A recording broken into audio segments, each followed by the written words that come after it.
மதுரை நகருக்கு கண்ணகியுடன் வருகிறான் கோவலன். அங்கு அவன் செய்யாத குற்றத்திற்காக மரண தண்டனை பெறுகிறான்.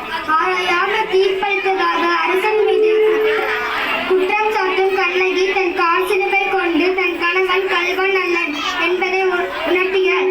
அரசனுக்கும் கண்ணகிக்கும் நடக்கும் உரையாடலே இங்கு நாடகமாக அமைந்துள்ளது.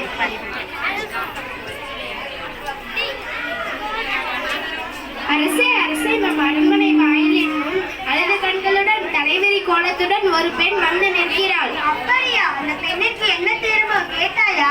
கேட்டேன் மன்னவா, அதை பற்றி உங்களிடம் தான் கூற வேண்டும் என்று சொல்கிறாள். அவள் உங்களிடம் நீதி கேட்டு வந்திருப்பதாக கூறுகிறாள். நீதி கேட்டு வந்திருக்கிறாளா?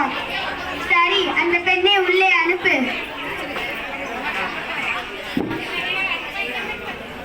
இளங்கோடு போன்ற பெண்ணே, அந்த கண்களுடன் நம்மை காண வந்ததன் காரணம் என்ன?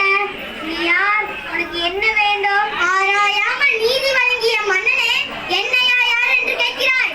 சொல்கிறேன் கேள். உலகம் வியக்கும் வண்ணம் ஒரு புறாவுக்காக தன்னுடலே தந்த சிவிமகனை பற்றி நீ அறிவாயா? போற்றும் பசுவை மக்கள் தெய்வமென வணங்க அதன் கன்றை தேர்காலிலிட்டு கொன்ற தன் மகனையும் ஒரே தேர்காலிலிட்டு கொன்றானே மனுநீதி சோழன், அவனை பற்றியும் நீ அறிவாயா? பெண்ணே, நான் கேட்ட வினாவுக்கு இன்னும் நீ விடை கூறவில்லை. அதை விட்டு விட்டு நீ வேறு எதையோ கூறிக்கொண்டிருக்கிறாய். இழப்பின் அருமை தெரியாத மன்னனே, என் நிலை அறியாமல் தானே இப்படி பேசுகிறாய்? நான் இதுவரை கூறிய பெருமை மிக்க சோழ மன்னர்கள் வாழ்ந்த புகாநகரமே அவ்வூரில் பலியிலா சிற்பினையும் புகழ்மிக்க மாசாத்துவன் மகனாகிய கோவலனின் மனைவினாள். ஓ, இப்பொழுது இந்த கோவலனின் மனைவியா நீ? போதும் மன்னா, என் கணவனை இகழ்வதற்கு உனக்கு என்ன தகுதி இருக்கிறது? ஊர்வினை பயனால் உன் ஊருக்கு வந்து என் காற்றில் விற்க வந்த என் கணவனை அநியாயமாக கொன்றுவிட்டாயே, நீ செய்தது தகுமா? போதும், நிறுத்து. கல்வனை கொள்வது கொடுகோல் என்று அக்கு ஏற்புடையரே, அக்கு அறநெறியமாகும். அனைவருமே அறிவார்களே, உனக்கு தெரியாதா என்ன? அரணை தவறிய மன்னனே, தவறை தண்டித்தல் தகுதியுடைய மன்னன் கூறியது என்பதை நானும் அறிவேன்.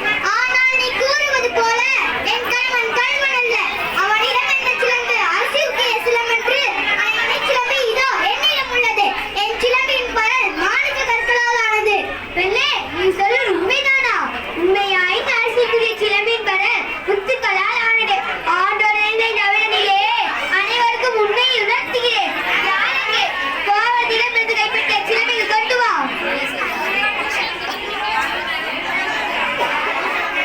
பெண்ணே, இதோ உன் கணவனிடம் இருந்து கைப்பற்றிய சிலம்பு. நீதி தவறாதவன் என்று கூறிக்கொள்ளும் மன்னனே, ஒரு தவறும் செய்யாத என் கணவனை கொன்றது உன் மரணக்கு இழுக்கு என்று இதா மெய்ப்பிக்கிறேன். இங்கே பார். கண்ணகி சிலம்பை தலையில் போட்டு உடைக்கிறாள். அதற்கு மாணிக்க கல் கொண்டு அரசனின் முகத்தில் பட்டு தேய்த்து விடுகிறது.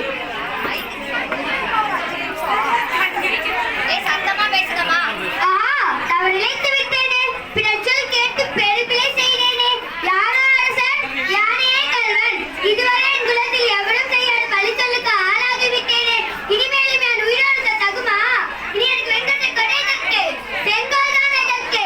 என் வாழ்நாள் இன்றோடு முடிவதாக.